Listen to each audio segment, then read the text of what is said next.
In ancient biblical Hebrew, there's a variety of words, like simcha, sason, or gil. In the Greek New Testament, there's kara, euphrosune, or agaliasis. Each word has its own unique nuance, but they all basically refer to the feeling of joy and happiness. The biblical story shows how we live in a world that's been corrupted by our own selfishness. It's marked by death and loss. And this is where biblical faith offers a unique perspective on joy. It's an attitude God's people adopt, not because of happy circumstances, but because of their hope in God's love and promise. The prophet Isaiah looked for a day when God would raise up a new deliverer like Moses. That's when those redeemed by the Lord will return to Zion with glad shouts, with eternal joy crowning their heads. Happiness and joy will overtake them. And while the Israelites waited, they chose joy to anticipate their future redemption. This is why it's significant that when Jesus of Nazareth was born, it was announced as good news that brings great joy. We're told that Jesus himself rejoiced and gave thanks to God his Father. After his death and resurrection, Jesus commissioned his followers to go out and announce the good news that he was the risen King of the world.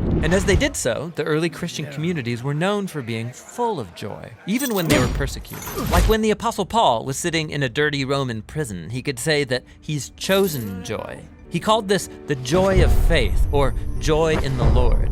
He believed it was the gift of God's Spirit, a sign that Jesus' presence is with you, inspiring hope in the midst of hardship.